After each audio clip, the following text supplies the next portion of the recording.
Lemonada. I'm out. That's it. It's pop. Let's go. It's getting close to the wire. Let's cause a little carnage. No, The game is over. the game is over when one person is still alive. Cause a little carnage. Oh, another exploding kitten. Oh, yeah. Do you have a diffuse card? Let's go.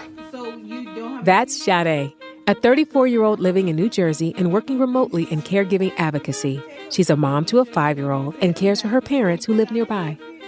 Together, they're playing a game called Exploding Kittens, and things are getting heated. You just drew exploding kitten. Oh, I thought I was giving it to you. What do you mean? You just. He played his own game. It's just true. Every Saturday night, Sadé, her husband, and their daughter gather around her parents' dining room table to play games and listen to records from her dad's extensive collection. I'm talking Sam Cooke, Otis Redding, or one of the Motown heavy hitters like the Supremes. Alter the future. Okay. Put that bad boy at the top. Let's dance. Put that bad boy right at the top. Don't have a pharaoh. I don't have a pharaoh. Yeah! So I lose my turn? That's it. But not every family visit is as joyful as this. At least twice a week, Sadé visits her parents, Celia, 73, and Marvin, 81, to make sure they're taking the right medications at the right time. Celia for her heart condition, and Marvin for his prostate cancer. Only after that does Sadé think about taking her own medication for rheumatoid arthritis. It is partially in my nature to be a problem solver. And part of me is like, well, if I don't do it, then who else will? We don't live in a country where we have the sustainable, equitable, affordable options that would allow me to not be that person. If you've been following Squeezed up to this point, you already know that Sadé's experience isn't uncommon among caregivers in America. Speaking for all caregivers everywhere, I can tell you that we'd love to have more carefree moments like game night, or really any time with family that isn't spent running through checklists of medications to take, doctors to visit, or bills to pay. Sometimes so much of my identity gets wrapped up in being a caregiver. Sometimes it's just nice to sit around the table and play board games and have fun and think about moments that are funny and make us laugh. Sort of those pockets of relief almost. For Sadé, a number of complicating factors and unexpected life changes have made these moments even more fleeting. And without the right systems in place to care for the caregiver, people like her aren't given a fair start to begin with. This is Squeezed, and I'm your host, Yvette Nicole Brown. Episode 5, Meet Sadé.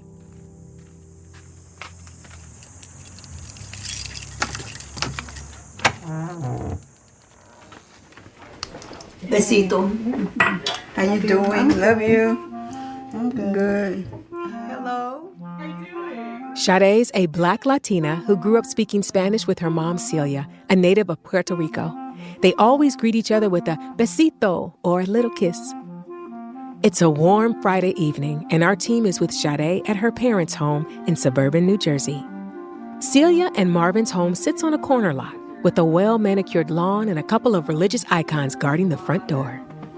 Today was actually a pretty chill day. Our stairs broke, so we finally got the stairs almost fixed. The contractors came. I went to the dentist. I did a little bit of work in between. Hung out with my kid. Went to the pharmacy, came here, finished some grant reports. As I'm listing it, it doesn't sound chill, but it felt really chill to me. Like every Friday, Sadé had barely returned her mom's besito before she was taking stock of what her parents needed, or what they needed to be reminded of. What time is it? What time is it? Mm-hmm.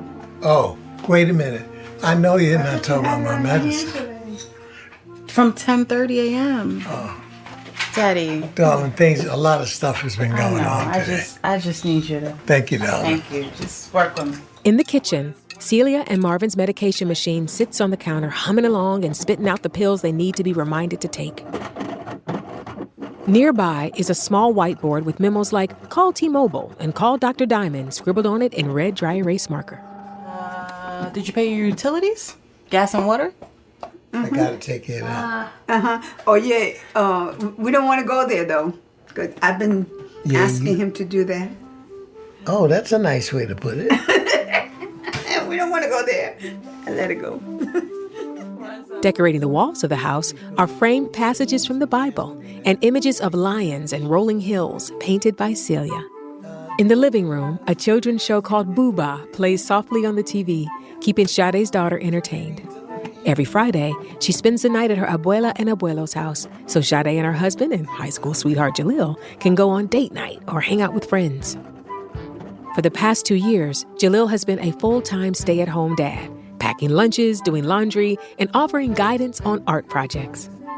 But when the couple first found out they were pregnant, that wasn't the life plan.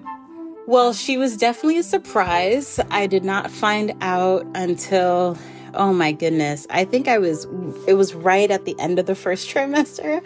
So the first thing was, oh no, what do we do here? Sadé and Jalil had a lot to think about. Space. They would need something bigger than their one-bedroom apartment. Childcare costs. How were they going to afford them? Jobs. Sadé had just started hers, and she was worried.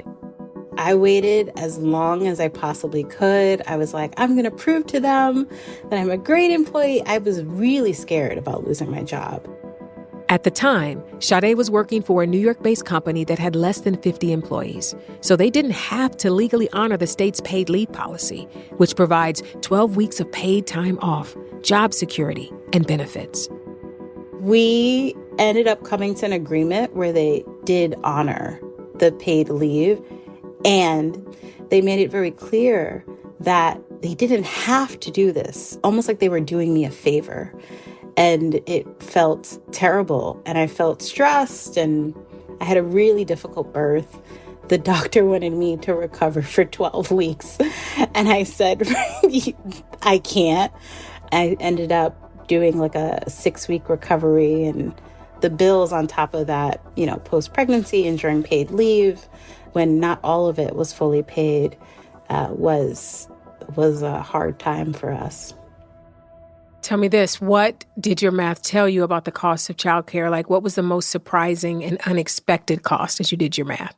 It's literally impossible. The actual cost of daycare versus what I was making versus what I needed to bring in to offset the cost. At one point, my husband and I were like, basically, like his salary was just working to pay for the daycare. Like we were like, well, what if we get a nanny? Is it cheaper then if we do a part-time and then my mom does it? And the math we could not make sense of it. So instead of hiring a nanny, Sadé's parents moved to Jersey from Brooklyn to help raise their granddaughter. And at first, things were really working out. So my mom was super excited, and she was doing all of the things. She was doing pickups and drop-offs, and she was staying with my daughter. And when I dropped her off one day, my mom had a heart attack with my daughter, like in her arms. I was supposed to be out the door. And I turned around and she was having a heart attack. Overnight, Sadé went from being a making-it-work first-time parent to an all-hands-on-deck caregiver. And my family definitely showed up. My brother came, my aunts came. We kind of all just tried to figure out what the plan was. But the plan was me. I was the plan. It was, well, Sadé will figure it out. Or, Sadé, the doctors are talking. We need you to come here. Or, Sadé, how are you going to track medication schedules? And they certainly were there. But the plan was me. I was the plan. That was the infrastructure. It seems like almost always she's like right there when things are happening, right there. So she's always really, in the really right good. place at the right time, kind of thing. Oh, are you crying? Because Sadé does so much. Yeah. Sometimes I say, slow down, it's okay. And she says, I'm fine. I know she's fine. That's it, I'm done. I'm done. Out of the blue, Sadé was dealt a nearly impossible hand, raising a newborn while having to process her mom's declining health and experiencing life as a mother while coming face to face with mortality. This meant adding anxiety, pressure, and responsibility to an already long list. But Sadé pulled through for her family because what choice did she have? Ask any family that's dealing with health issues or shifting care plans, and chances are they will point to that one person who has all the answers, dates, and logistics in order. Usually, this falls on the most responsible family member or the one who lives closest. Sadé checks all those boxes, and over the years, this has really strained her, logistically, emotionally, financially. More on that after the break. 1, 2, 3, 4, 5, 6, 7, 8, 9, 10, 11, 12, 13, 14. That's Sadé counting her many phone alarms for us. 21, 22, 23, 24, 25, 26, 27. Those 27 alarms are everyday reminders for things like pick up your daughter from school or go to the pharmacy for your meds. One of them's a work one of them's a reminder, like go get some coffee, you know? There's so many. Stay awake. There's so many. Yeah, you know, remind yourself to stay awake. Yeah, Sadé's gonna need that phone to stay organized and sane. Something you should know about Sadé is that she loves a good system. So it makes sense that she spends a lot of time building budgets and Excel spreadsheets at work. And you guessed it, she's great at it. I do a lot of multitasking. I often think about the most effective route to solve something quickly. And I apply that to everything. I apply that to not just work, but balancing my time, balancing what we have to do in the home, like literally anything. Sadé is the kind of person who prints out color-coded agendas for family trips and has 0 unreads in her inbox. Teach me your ways, girl. If we're lucky, we have a person like Sadé in our closest circle. They make life easier for us by doing most of the planning. And we might even aspire to be more like them until we realize how many responsibilities they're shouldering. There are times where I am on a strategy team call with my parents in the car driving to the doctor. So I do a lot of like overlaps when possible. So, you know, where is the time? The time doesn't exist. I'm making up time, and that's kind of it. Easily over 100 hours a month spent on care. And that's just back of the envelope between doctor's visits, groceries, prescription runs, things like that. There's a plaque on Sadé's desk at home that perfectly summarizes her ability to get stuff done. It reads, Goddess of Efficiency. And even though Sadé deserves it, I wish that she didn't have to embody it 24/7. Some people, myself included, are programmed to be all things to all people. We're either told to be this way by society or our families, or we learn by example. Either way, we rise to the occasion because we don't want to let anybody down. Failure, in quotation marks, isn't an option. We'd feel too guilty. So giving ourselves a break is out of the question too. Because it's like what Sadé said earlier, if we don't get things done, who else will? So in 2019, Sadé did what she had to do for her mom and daughter. And about a year later, the systems and routines started falling into place. But that was only temporary. And then my dad gets diagnosed with stage 4 prostate cancer. And then it was like, well, now what's the new regimen? What's the new treatment? In between all of this, my mother had another cancer reappearance. And it wasn't the first time that my mom had dealt with cancer. It wasn't the first time my dad had dealt with cancer. So it was almost like well, we've been here before, so we know what this is like. We know the 10 new medications that are needed. I know what all the side effects are. Like, we can kind of come up with a new plan. But it's been very responsive and reactive instead of like a proactive plan. And part of that reactive plan meant tackling the new costs that came with these life changes, like hiring a part-time care worker for her parents. We spend $15,000 a year on childcare, maybe $24,000 for home care. That's not including groceries, prescriptions, the fact that like my mom needed a walker and then she needed a cane and my dad needed a walker, like all of those sort of things. I haven't sat down to count it, because if I sit down to count it, I'll cry. Like other Latinx caregivers in the U.S., Sadé estimates that about 50% of her income goes to care. She even picked up contract work to supplement her paychecks. With financial strains like that, not even the most efficient goddess of efficiency can sustainably care for the people around her, not to mention herself. But there's hope in a recent development. So I did get good news today. I'm going to have one of my checks before I die. Marvin. That's Marvin and his trademark dark humor, talking about a letter that arrived in the mail the same day our team was visiting them. Marvin used to work for the city of New York, and on 9/11, he was 2 blocks away from the World Trade Center when the Twin Towers were hit. Until about 3 years ago is when I found out that compensation for anybody who got cancer during that time, and I was one of those people. We've been talking about how this house isn't sustainable for them. Right. So one thing that we were thinking about was getting them into like a smaller, more manageable sort of apartment. Right. And now that's what we're gonna use the money for. See, there's a light always in ahead of the tunnel, in front of the tunnel. There's always a light oncoming. There's always a light at the end of the tunnel. At the end of the tunnel. But we hope it's not an oncoming No, train. I know it's not an oncoming train. My light is not an oncoming train. That belongs on a shirt. That's my light. My light is not an oncoming train. Yeah, so. Even though Marvin's cancer diagnosis has come with so much heartache and uncertainty, this chunk of change is a blessing for Sadé's family. But the reality is, many Americans don't have any surprise checks coming in the mail or even savings to fall back on. And while this money will take some household chores and upkeep off the to-do list, it doesn't exactly change Sadé's everyday life. She's still going to be financially burdened and feel pressured to prioritize her family's needs ahead of her own.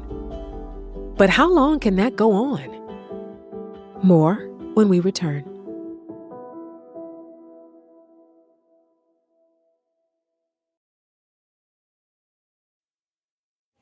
When was the last time I went on emergency for my heart?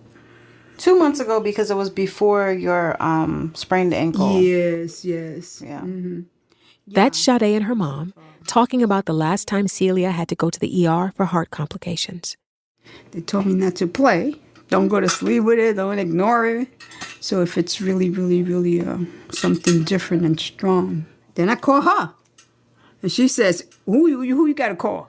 Call the ambulance. The other version of that story is she's uncomfortable for about 2 days, doesn't say anything, is in deep pain on day 3, and then goes, okay, I'm at the point where I can't take it anymore. I'm guilty. And then goes, no, don't come to the hospital, no need. That's I just don't like to shake everything, for me, no. I deal with it as long as I can. Hearing Celia minimize her health needs reminds me of Sadé's approach to her own rheumatoid arthritis, which has gotten much worse over the years. Just how bad, her parents don't know. Sadé keeps her RA diagnosis largely under wraps for fear of making her parents feel guilty about the amount of care and attention she gives them at the expense of caring for herself.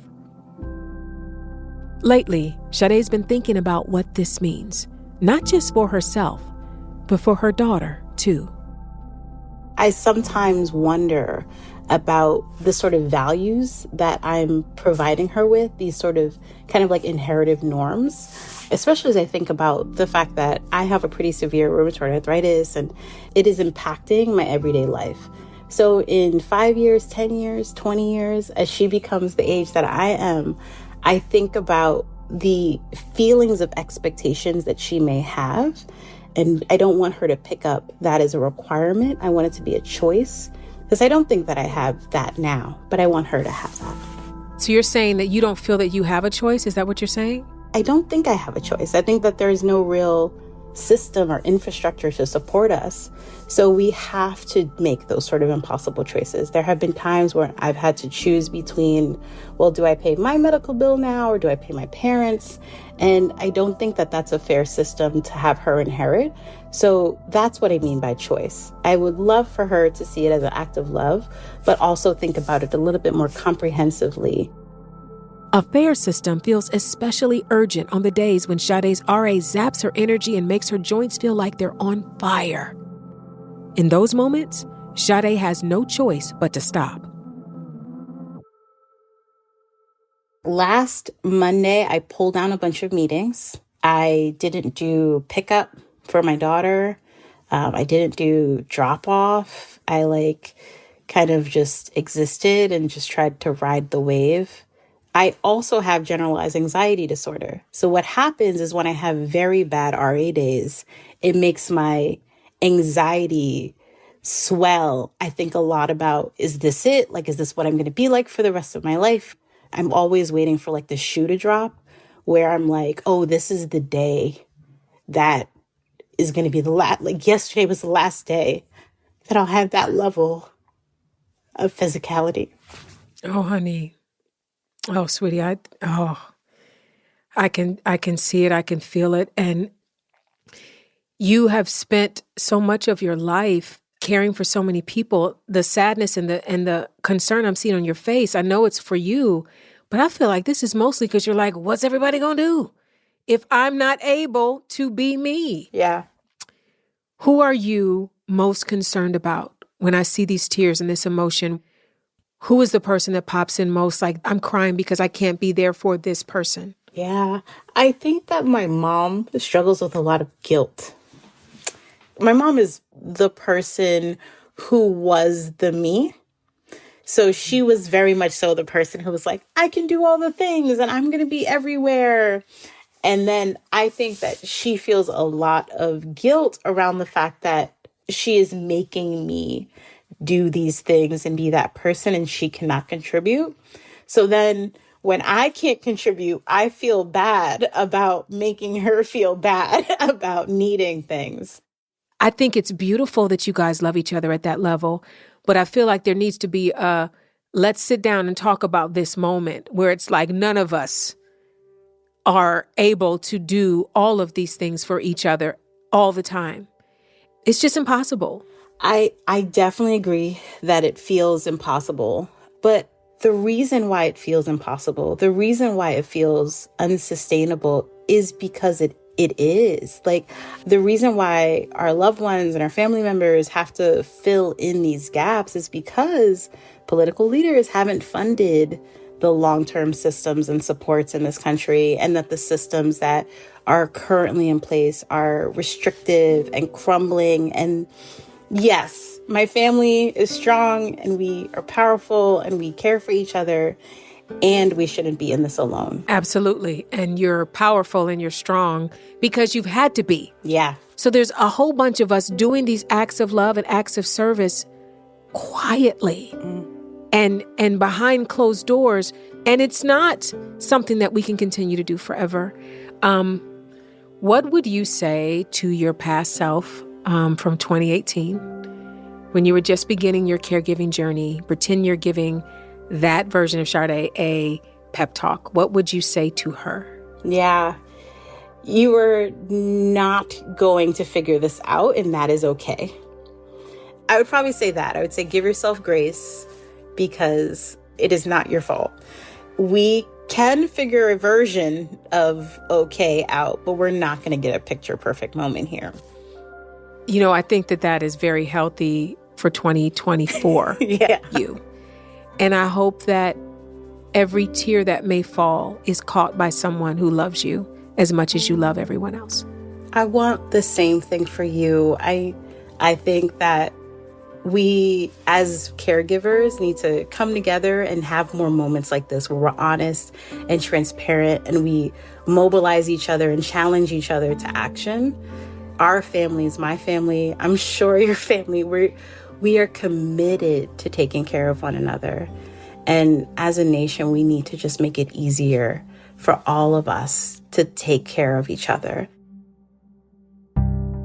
Commitment to ourselves and other caregivers starts with understanding that there are a lot of unfair choices we are forced to make every day, like putting our own health needs last or deciding between our job and taking care of our loved ones.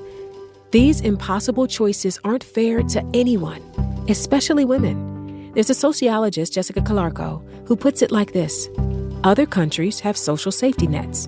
The U.S. has women. When unexpected challenges pop up, it shouldn't just be up to people like Sadé to be the plan. Like we said in the first episode of Squeezed, caregivers are the backbone of our economy, and they should be treated as such. I recently made a trip to Capitol Hill with AARP and the Creative Coalition to advocate for family caregivers.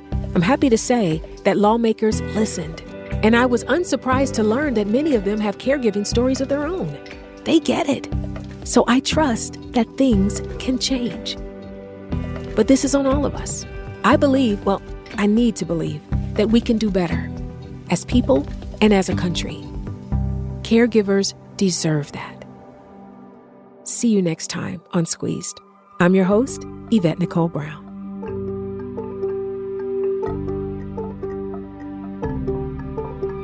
There's more Squeeze with Limonada Premium. Subscribers get exclusive access to bonus content like previously unheard clips from all our voices in this series. Subscribe now on Apple Podcasts. Squeezed is a Limonada Media original. I'm your host, Yvette Nicole Brown. Crystal Genesis is our senior producer. Julia Yort, Tess Novotny, and Hannah Boomershine are our producers. Field production by Julia Yort and Ivan Kurayev. Our theme music is by Andy Kristen's daughter with additional music by APM Music.